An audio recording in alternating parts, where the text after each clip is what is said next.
Mes très chers frères et sœurs, amis fidèles du parvis du Seigneur, paix et bien, dans le nom de notre Seigneur Jésus-Christ. Aujourd'hui, l'Église fête Saint André, apôtre du Seigneur.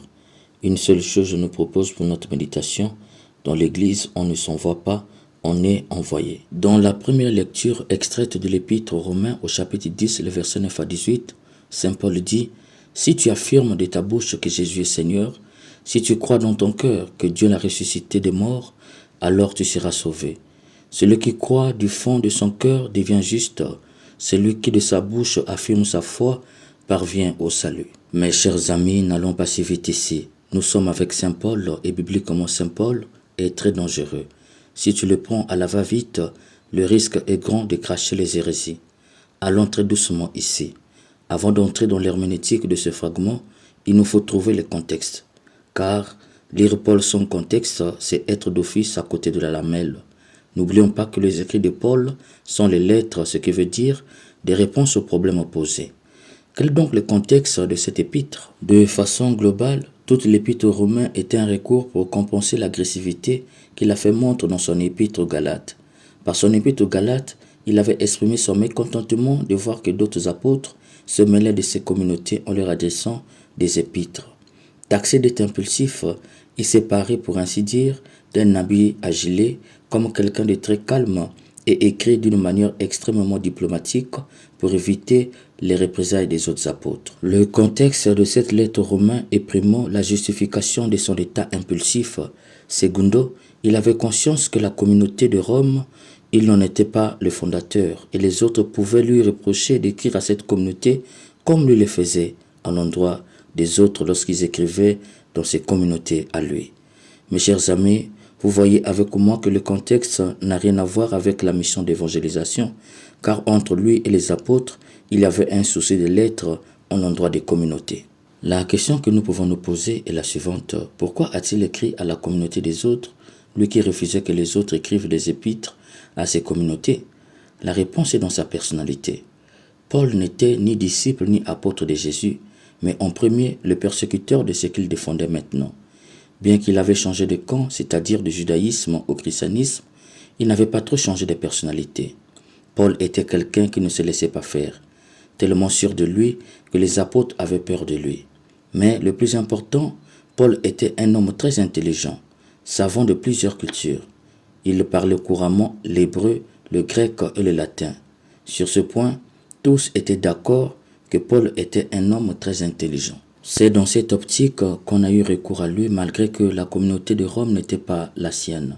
De ce fait, il y avait un problème entre les chrétiens païens et les judéo-chrétiens. En fait, les judéo-chrétiens faisaient peser sur les chrétiens païens le poids de leur foi juive, ce qui agaçait les païens devenus chrétiens. Pour régler ce problème, ils ont eu recours à Paul. Pourquoi? Cette tension mettait en mal l'empire et l'empereur était agacé. Sachant que Paul était un homme cultivé, ils ont eu recours à son génie politique afin de régler le problème en deux niveaux, entre eux chrétiens et entre les chrétiens et le gouvernant de l'Empire romain pour éviter les représailles de l'Empire sur les chrétiens. Mes chers amis, il faut être compétent dans la vie. Voilà Paul. Malgré qu'il n'avait pas le droit étant donné qu'il interdisait les autres de s'interférer dans ces communautés, ils ont eu recours à ses compétences. Quand on a reconnu ta compétence, peu importe ce qu'ils peuvent faire, ils reviendront te chercher. Soyez compétents et imposez-vous par la compétence. Si vous n'êtes pas là, votre absence se fera sentir. Quand ils vont buter, ils reviendront vers vous. Bref, Paul ne va pas refuser d'apporter son expertise, il va le faire de façon très diplomatique, avec toute la conscience que ce n'est pas sa communauté. D'habitude, il caresse un peu et après il condamne, mais ici il ne va pas le faire. Il donne ni tort aux uns, ni raison aux autres. Il va simplement affirmer ce à quoi il croit, mais de façon très intelligente. Si tu affirmes de ta bouche que Jésus est Seigneur, si tu crois dans ton cœur que Dieu l'a ressuscité des morts, alors tu seras sauvé. Mes chers amis, il ne s'agit pas seulement de dire qu'on croit à Jésus pour être sauvé, comme disent les églises des réveils. Ils n'ont pas compris ce que Saint Paul voulait dire ici. Eux, quand tu vois quelqu'un passer, ils disent « Si tu ne crois pas en Jésus, tu ne seras pas sauvé ». C'est une interprétation erronée. Ils disent cela et oublient que leurs grands-parents n'ont pas connu Jésus et n'ont jamais confessé leur foi en Jésus. Ce qui revient à dire que les premiers qui ne seront pas sauvés, ce sont leurs grands-parents. Imaginons, chers amis, que nos parents qui n'ont pas confessé leur foi en Jésus parce qu'ils n'ont jamais entendu parler de lui ne soient pas sauvés. Ce Dieu-là, est-ce le Dieu que Jésus nous a révélé qui peut faire ainsi? Et les Juifs pieux, les musulmans pieux et même les païens pieux, ne seront-ils pas sauvés parce que tout simplement ils n'ont pas confessé que Jésus est leur Seigneur? C'est vraiment une sottise de dire que tous ceux qui n'ont pas confessé Jésus ne seront pas sauvés. Mes chers amis, lorsque Paul dit « Si tu affirmes de ta bouche que Jésus est Seigneur, si tu crois de ton cœur que Dieu l'a ressuscité des morts, alors tu seras sauvé », condamne de façon subtile les judéo-chrétiens qui pensaient que le salut en Jésus passera par le respect de la loi de Moïse. Voyons cela de près. Paul met deux articles de foi en parallèle, la foi en Jésus Seigneur et la foi au Père qui l'a ressuscité des morts. Le premier article, si tu affirmes de ta bouche que Jésus est Seigneur, il faut entendre par là que Saint Paul révèle aux judéo-chrétiens que Jésus est l'accomplissement de la loi. La nouvelle Torah, c'est lui. Le salut n'est plus dans la Torah qui était le salut des Juifs, mais en Jésus, la Torah incarnée. Toutes les lois de la Torah sont résumées en son être. La foi ici, c'est croire que Jésus est la Torah incarnée. Saint Paul les invite à se tourner totalement vers Jésus, la Torah incarnée. Le deuxième article, si tu crois dans ton cœur que Dieu l'a ressuscité des morts, alors tu seras sauvé. Il faut entendre par là l'affirmation de la divinité de Jésus comme Dieu. Saint Paul élève Jésus au même rang que le Père. N'oublions pas que Dieu, dans le langage paulinien, c'est le Père. En disant que Dieu l'a ressuscité, il montre que le Père est le principe sans fondement et de lui, tout découle, même le Fils Jésus, d'où c'est lui qui le ressuscite. En disant si tu crois, Saint Paul invite et les païens devenus chrétiens et les judéo-chrétiens à professer leur foi. Croire renvoie au credo. Proclamer que Jésus est Dieu, né de Dieu. Saint Paul livre ici ce qu'on appelle en théologie les premiers articles de notre credo. Cette phrase sera développée et donnera naissance au credo Nicée-Constantinople. Je crois en un seul Dieu, créateur des cieux et de la terre, de l'univers visible et invisible.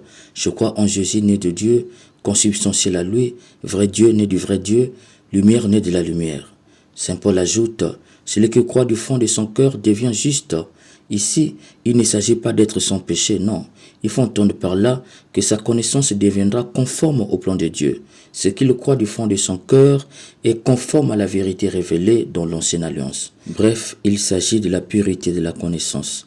En disant celui qui de sa bouche affirme sa foi parvient au salut, Saint Paul révèle que celui qui conforme son vécu face à la vérité, que Dieu est le principe sans fondement et Jésus son envoyé et l'engendre du Père sera sauvé. Il faut entendre par là que celui qui vivra comme Jésus, c'est-à-dire tourné tout entier vers le Père, sera également ressuscité. Tout ce que Saint Paul va dire à la suite de cette lecture n'est qu'un argumentaire de ces deux articles. De façon ingénieuse, il glisse une phrase. Comment proclamer sans être envoyé? Ici, il justifie de façon subtile le pourquoi il interdisait les gens d'écrire à ses communautés, car pour lui, une petite erreur suffit pour détruire la communauté. De façon très diplomatique, il affirme aux autorités de l'Empire que le désordre est le résultat de certains pasteurs qui se souciaient peu de la qualité de la formation qu'il fallait donner à la communauté, d'où les judéo-chrétiens sont sortis sans être bien formés. En conséquence, ils sont allés raconter des faussetés. Mais, chers amis, pour Saint Paul, est habile de parler de Jésus que celui qui est bien formé et à qui la connaissance a été certifiée, puis il a reçu mandat d'enseigner. Voilà pourquoi il refusait les interférences dans ces communautés pour être sûr de la qualité de la connaissance que recevraient ces communautés. D'où j'ai dit, dans l'Église, on ne s'envoie pas, on est envoyé. Dans l'Évangile, on voit Jésus appeler André que nous célébrons aujourd'hui. Celui-ci, bien qu'il cherchait Jésus, il va attendre qu'il soit appelé et après il va se laisser former. Aujourd'hui, il est pour l'Église orthodoxe ce que Saint Pierre est pour l'Église catholique romaine. Ceci pour te dire davantage, dans l'Église, on est envoyé. Aujourd'hui, beaucoup de gens pensent qu'avoir une Bible en français leur donne mandat d'enseigner la Bible. Jésus seul avait une connaissance infuse de Dieu. Refuser d'apprendre et plus refuser qu'on nous certifie aptes de parler relève de l'orgueil. Car on se croit pour Jésus ayant la même connaissance infuse de Dieu. Si Dieu voulait ainsi, il allait écrire lui-même la Bible. Mais dès lors qu'il a inspiré les hommes, cela veut dire qu'il faut se former, sinon on enseignera du poison aux gens. Si tu m'as bien suivi, j'ai dit les apôtres avaient peur de Paul. Pourquoi? Bien qu'ils avaient vécu 3 ans avec Jésus, ils ne l'avaient pas totalement compris. Mais Paul, lui, était un érudit. Il avait étudié et face à cela, même Pierre s'inclinait. D'ailleurs, Paul est célébré le même jour que Pierre. Il est appelé apôtre alors qu'il n'avait jamais été. Quand tu as étudié, on te met au même titre que ceux qui ont vu Jésus. Paul avait étudié dans une grande école, celle de Gamaliel, d'où il était craint. D'ailleurs, quand il y avait de grands problèmes théologiques, on n'appelait pas Pierre, mais on appelait Paul. Où c'est compliqué, Jésus n'envoie pas celui qui l'a vu, mais celui qui a étudié. Malheureusement, tu suis des gens tout simplement parce qu'ils parlent bien, parce qu'ils chassent les démons et guérissent les malades. Tu peux faire tout cela, oui, mais qui t'a mandaté? Dieu ne mandate que par les hommes. Savez-vous s'il a des aptitudes requises? Les hommes ont attesté et au nom de l'Église ont été choisis.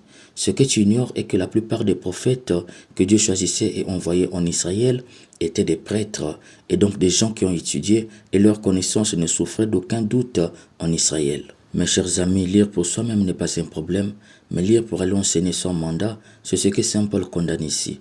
Aujourd'hui, on a du mal à reconnaître nos chrétiens catholiques. Ils ont tellement écouté de fausses doctrines, si bien qu'on a du mal à les reconnaître. Tu entends un chrétien catholique qui te dit « Mon père, demain tu diras quel culte ?» Je fais un rêve que tu t'abstiendras d'écouter des gens qui parlent de Dieu sans mandat, car on devient ce qu'on écoute. N'oublie jamais que la Bible a été créée de part en part par l'Église catholique. Amen.